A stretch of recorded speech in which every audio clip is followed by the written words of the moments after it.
Coucou, on se retrouve dans une nouvelle vidéo. Aujourd'hui, je vais vous parler des Giotto Style Novo et plus précisément, voilà, ça commence, des couleurs peau. Voilà, c'est un kit pas mal quand on, pour les petits budgets, je dirais, puisque je me rappelle plus à l'époque combien je les ai payés, mais je crois que sur Amazon en ce moment ils sont maximum à 7,50 €.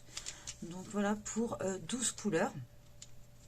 Avec cela, vous pouvez faire aussi bien des peaux claires, des peaux métisses, des peaux black, tout ce que vous souhaitez, des peaux asiatiques aussi.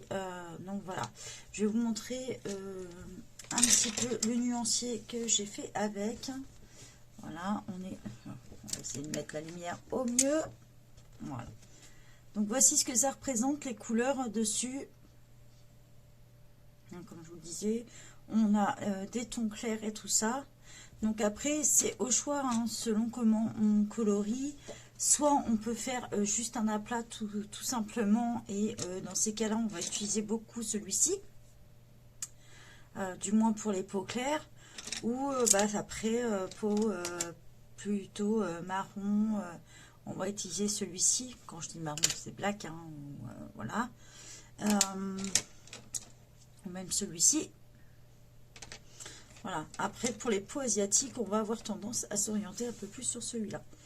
Quand on décide plus après de faire des effets, alors moi je les maîtrise pas tout à fait encore, donc c'est pas moi qui vais vous faire des tutos sur les portraits, ça c'est clair, vous en trouverez pas pour le moment. J'estime ne pas maîtriser suffisamment le sujet pour pouvoir vous faire ça. Mais je peux vous donner quelques petites choses que moi je fais. Par exemple, ça c'est un des combos. Moi j'utilise ces deux-là. Donc pour vous montrer la couleur, voilà. Souvent j'utilise ces deux-là pour faire mes peaux claires. Je vais vous montrer quelques exemples que j'ai fait. Et en plus sur deux types de papier complètement différents. Donc j'en avais fait dans celui-ci d'Anna Garzon. Je vais vous montrer. J'avais fait celui-ci. Vous voyez là, on est plus sur un aplat de couleurs. Et j'avais même pris pour les lèvres aussi, ça peut fonctionner. C'est le cas dans celui-ci. J'ai aussi dans le pin-up. Donc là, on est sur du papier Amazon. Pin-up de Damita Victoria. Là, pareil, j'ai utilisé le combo que je vous ai montré tout à l'heure. Ici, j'ai juste utilisé du make-up tout simplement. Et je l'ai utilisé aussi, toujours sur le pin-up, parce qu'il y a pas mal de portraits. Voilà. Et ça fonctionne aussi. Donc là, on est vraiment sur des peaux claires. C'est ce que j'utilise le plus souvent. Personnellement, voilà, c'est ce que je vais faire le plus. Soit je fais des peaux complètement différentes, ou soit je fais des peaux claires. J'ai essayé des peaux black, mais je ne les maîtrise pas suffisamment, ou ça me va pas. Donc voilà. Si vous avez un petit budget, c'est ce que je vais vous conseiller.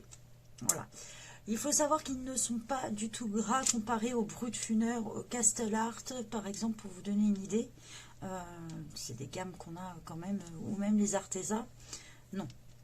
Ils ont tendance à être plus un peu comme les Color Peps ou les boîtes un peu licornes, les QL 150 ou les QL 120. Ils vont être plutôt secs à utiliser, mais assez agréables quand même.